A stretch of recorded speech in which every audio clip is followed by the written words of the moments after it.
আজকে আমি রান্না করে দেখাবো চিকেন কষা। ভিডিওটা না টেনে সম্পূর্ণ দেখার অনুরোধ রইল।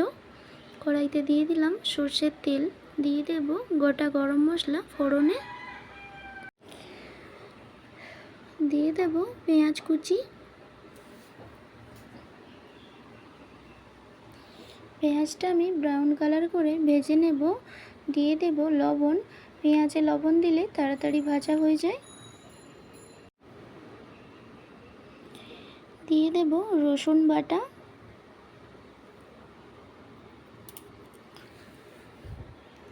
দিয়ে দেব আদার বাটা,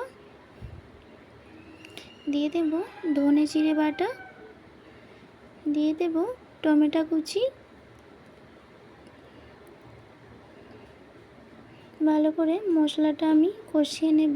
দিয়ে দেব হলুদ গুঁড়ো, দিয়ে দেব পরিমাণ মতো লঙ্কার গুঁড়ো। ঝালটা আপনারা পছন্দ মতো দেবেন।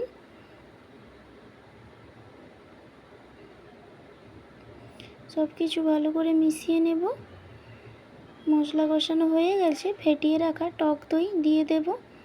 টক দই দিয়ে 2 মিনিট আমি মশলাটা ভালো করে কষিয়ে নেব। আর টক দই দেওয়ার পরেই আঁচটা কমিয়ে দিতে হবে, না হলে টক দইটা কেটে যেতে পারে।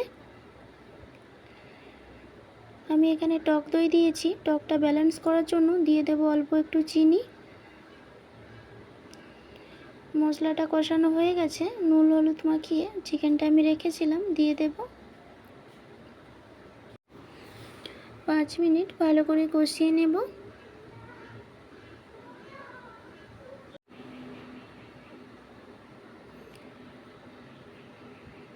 ঢাকা দিয়ে 2 মিনিট আমি কষিয়ে নেব। দিয়ে দেব ভেজে রাখা আলু।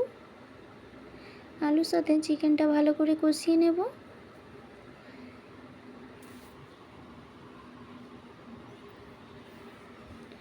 ঢাকনা দিয়ে 10 মিনিট আমি রান্না করে নেব।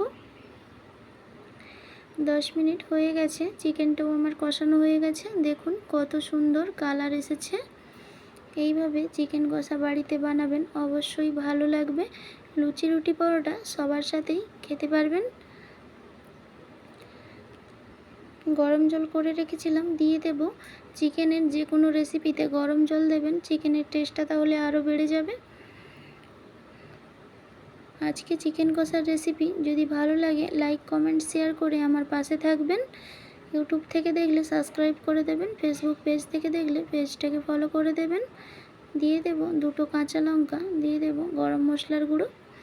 চিকেন কষাটা হয়ে গেছে। দেখুন কত সুন্দর কালার এসেছে। নিত্য নতুন রেসিপি পেতে পাশে থাকবেন।